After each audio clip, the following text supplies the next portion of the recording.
kebesaran-Mu sungguh besar. Kau Allahku, kami memuji kebesaran-Mu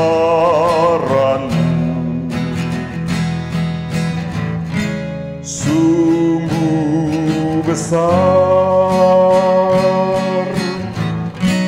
Kau Allahku.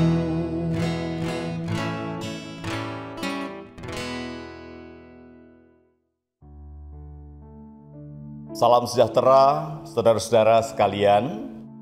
Jumpa kembali dalam Vitamin Jiwa, Sapa Siap Juang.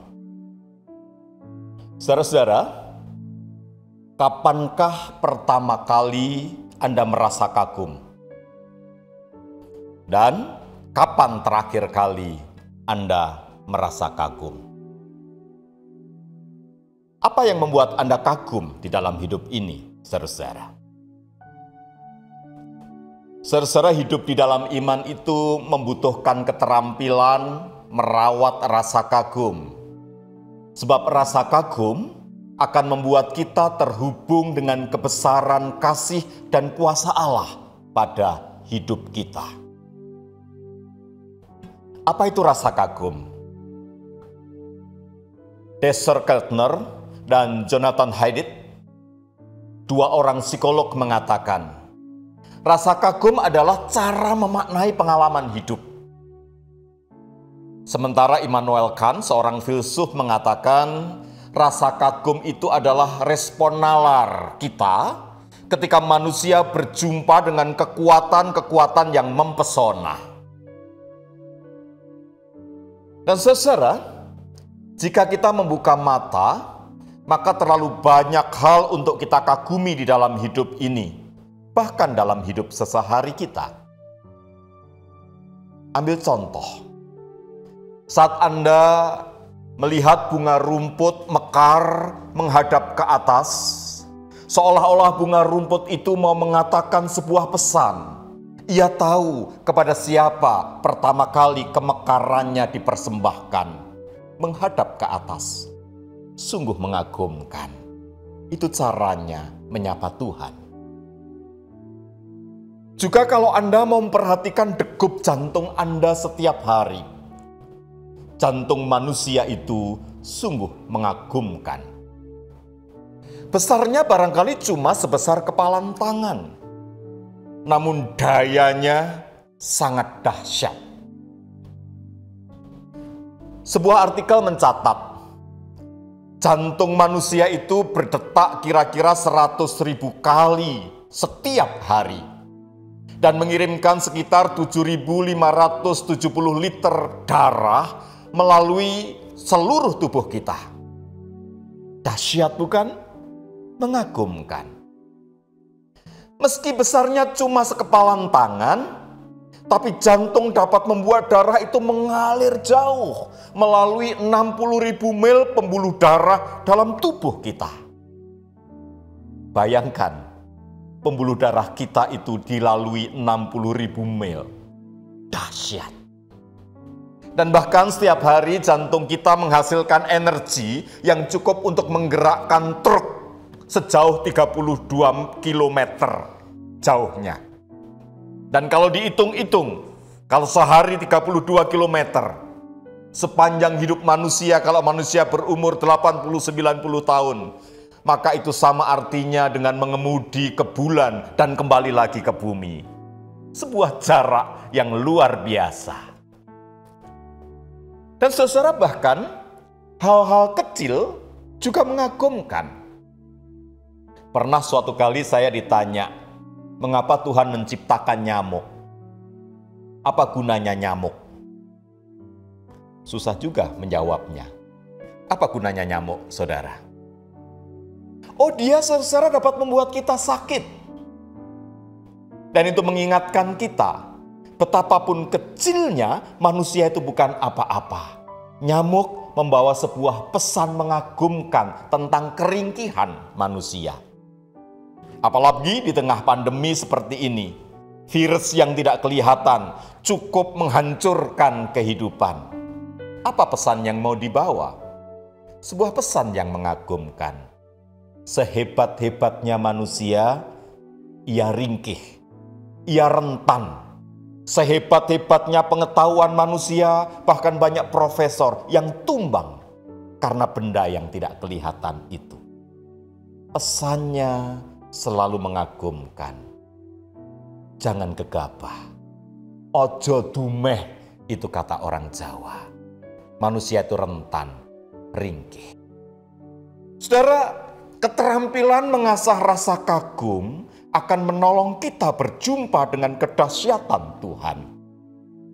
Itulah sebabnya pemazmur ketika ia mengamati banyak hal di sekelilingnya, melihat bulan, melihat bintang, melihat kehidupan, lalu ia menemukan dirinya dengan rasa kagum.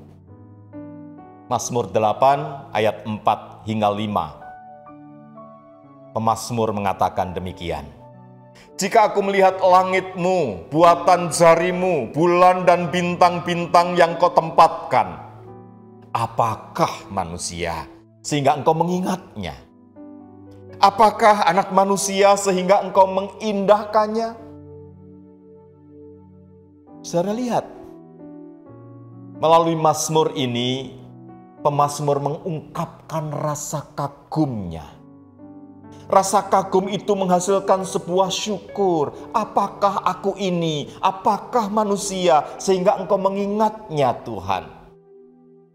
Rasa kagum menghasilkan penemuan diri tentang siapa kita dan siapa Tuhan.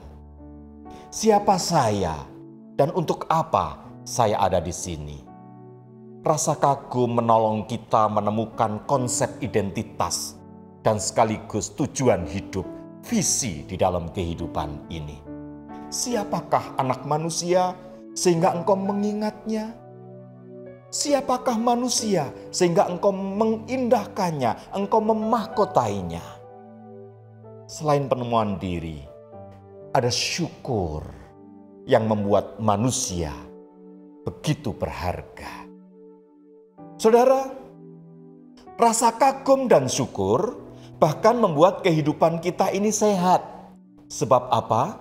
Sebab rasa kagum dan syukur ketika kita terampil merayakannya, rasa kagum dan syukur itu menghasilkan neurotransmitter, menghasilkan dopamin, menghasilkan oksitosin, menghasilkan endorfin. Zat-zat di dalam otak kita yang memungkinkan kita happy, yang memungkinkan kita tenang, yang memungkinkan kita merasa disayangi, dekat. Dan karena itu hidup menjadi indah dan bermakna. Saudara, seserius apa kita mengasah rasa kagum kita?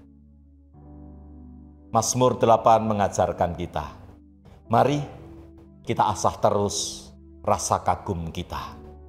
Sebab terlalu banyak hal mengagumkan di dalam hidup ini yang dapat kita syukuri. Selamat merayakan hidup dengan rasa kagum. Dan selamat menemukan diri di hadapan Tuhan. Selamat menemukan kasih sayang Tuhan.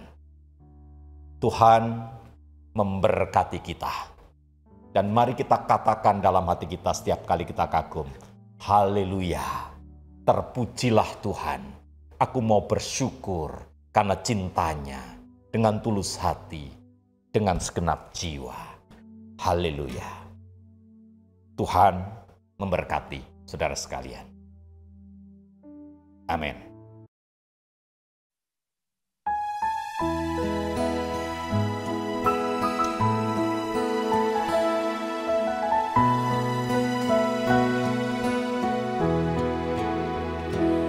Haleluya, ku mau bersyukur dengan tulus hati pada Tuhanku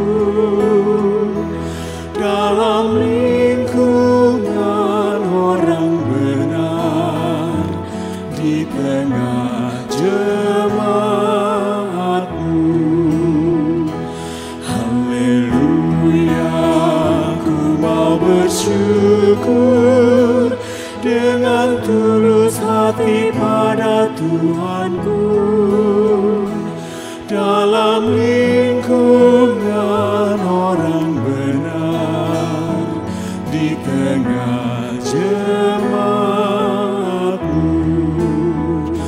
Besar segala perbuatan-Mu ya Tuhan, layak selalu diselidiki umat-Mu. Agung semarak pekerjaan-Mu, oh Tuhan, dan keadilan-Mu tetap selamanya. Haleluya, ku mau bersyukur dengan tulus hati pada Tuhanku. Dalam lingkungan orang benar, di tengah jemaat-Mu, karya ajaibnya dijadikan peringatan. Sungguh pengasih dan penyayang Tuhan itu, dilimpahkannya rezeki bagi umat-Nya, karena Dia ingat perjanjian kekalnya. Haleluya, ku mau bersyukur dengan tulus hati pada Tuhanku. Dalam lingkungan orang benar, di tengah jemaat-Mu, Dia tunjukkan kuasa kepada umat-Nya dengan memberikan tanah milik bangsa-bangsa, dan perbuatan tangan-Nya benar dan adil. Segala titah-Nya teguh selamanya. Haleluya, ku mau bersyukur dengan tulus hati pada Tuhanku. Dalam lingkungan orang benar, di tengah jemaat-Mu, dikirimkannya kebebasan bagi umat. Perjanjian-Nya tetap untuk selamanya. Takut kepada Tuhan awal dan